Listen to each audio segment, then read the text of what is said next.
जून 2026 को इंडिया में हर दिन लगभग 75 करोड़ से भी ज्यादा यूपीआई ट्रांजैक्शन हुए हैं। लेकिन हैरानी की बात यह है कि इस महीने यूपीआई ट्रांजैक्शन घट भी गया है। आखिर जब यूपीआई का इस्तेमाल रिकॉर्ड स्तर पर हो रहा था तो फिर ये आंकड़े नीचे क्यों दिखाई दे रहे हैं? आखिर इन आंकड़ों का सच क्या है?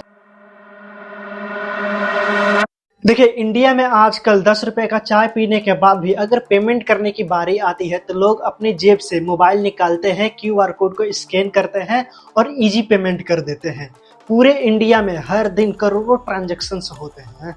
लेकिन जून 2026 में एनपीसीआई एक रिपोर्ट पब्लिश करती है और कहती है कि पिछले महीने के मुकाबले जून 2026 में यूपीआई ट्रांजैक्शन काफी कम हुए हैं। लेकिन सबसे पहले आप ये समझिए कि ये एनपीसीआई क्या है। देखिए, एनपीसीआई का पूरा नाम है national payment corporation of India और इसका एस्टेब्लिशमेंट ईयर 2008 में हुआ था। और एनपीसीआई के ऊपर निगरानी आरबीआई, इंडियन बैंक एसोसिएशन जैसी संस्थाओं के माध्यम से होती है। लेकिन जून 2026 को इंडिया में यूपीआई के जरिए एक दिन में एवरेज 75 करोड़ 70 लाख ट्रांजैक्शन हुए हैं। और इंटरेस्टिंग बात यह है कि मई के मुकाबले इस महीने जून में काफी कम ट्रांजैक्शन हुए हैं। अगर यूपीआई का यूज इतना ही हो रहा था फिर तो ट्रांजैक्शन कैसे कम हो गए? और ये रिपोर्ट में बार बार ट्रांजैक्शन वॉल्यूम और ट्रांजैक्शन वैल्यू का क्या मतलब है, तो इसे हम आसान भाषा में समझते हैं। सबसे पहले हमें यूपीआई की रिपोर्ट में यूज होने वाले दो इम्पोर्टेंट शब्द को समझना होगा, ट्रांजैक्शन वॉल्यूम और ट्रांजैक्शन वैल्यू। कई लोग इन दोनों शब्द को एक ही चीज समझ लेते हैं जबकि इनका मतलब बिल्कुल अलग है। मान लीजिए आपने किसी चाय वाले को 10 रुपए भेजे, आपके दोस्त ने अपने किसी रिश्तेदार को 500 रुपए भेजे, किसी बिजनेसमैन ने 50,000 का पेमेंट किया।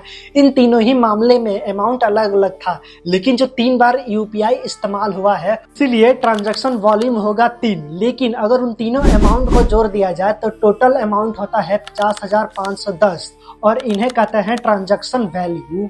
यानी ट्रांजैक्शन वॉल्यूम ये बताती है कि यूपीआई कितनी बार इस्तेमाल हुआ है और ट्रांजैक्शन वैल्यू ये बताती है कि कितना पेमेंट किया गया है। अगर जून 2026 का डेटा देखा जाए तो रिपोर्ट के अनुसार जून 2026 में 22.72 बिलियन ट्रांजैक्शन हुए हैं। यानी इस महीने करीबन 2272 करोड़ बार यूपीआई का इस्तेमाल किया गया है और जो ट्रांजैक्शन वैल्यू है वो है 28,92,000 करोड़।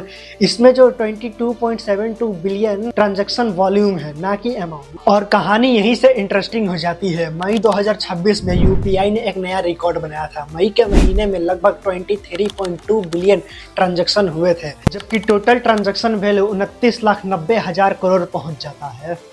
वहीं जून में ट्रांजैक्शन वॉल्यूम घटकर 22.72 बिलियन हो जाता है। पहली नजर में देखकर ऐसा लग सकता है कि यूपीआई का इस्तेमाल काफी कम हुआ है, लेकिन हकीकत कुछ और है। एक्चुअली में मई का महीना 31 डेज का होता है, जबकि जून का महीना 30 डेज का होता है। यानी जून के पास ट्रांजैक्शन करने के लिए एक दिन कम था। यही कारण है कि पूरे महीने का वॉल्यूम और वैल्यू दोनों ही अलग अलग दिखाई पड़ता है।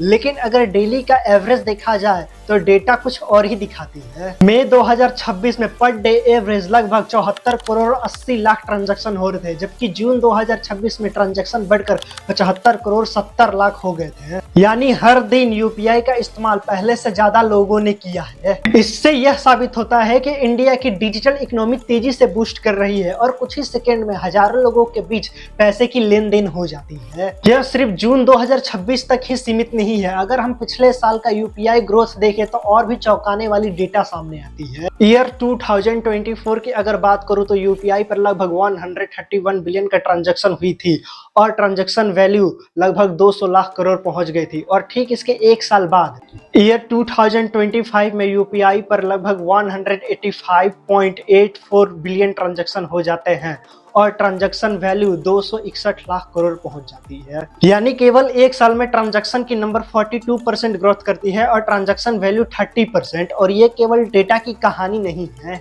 यह उस बदलाव की कहानी है जिसने भारत में पैसे के लेन देन का तरीका ही बदल दिया। पहले छोटे से छोटे सामान खरीदने के लिए जेब में नगद लेकर चलना पड़ता था, लेकिन अब मोबाइल खोलो, क्यूआर स्कैन करो और पैसा ट्रांसफर कर दो। आज किसी को 10 रुपए का चाय पीना हो या फिर पानी का बोतल खरीदना हो, बिजली बिल पे करना हो, मोबाइल रिचार्ज करना हो, ट्रेन का टिकट करना हो, वो सब कुछ एक क्यूआर कोड स्कैन करने से हो जाता है। यही कारण है कि आज यूपीआई को दुनिया का सबसे बड़ा रियल टाइम पेमेंट सिस्टम में गिना जाता है, क्योंकि आज के वक्त में ये सिर्फ एक पेमेंट ऐप नहीं बल्कि इंडियन डिजिटल इकोनॉमी का एक हिस्सा बन चुका है।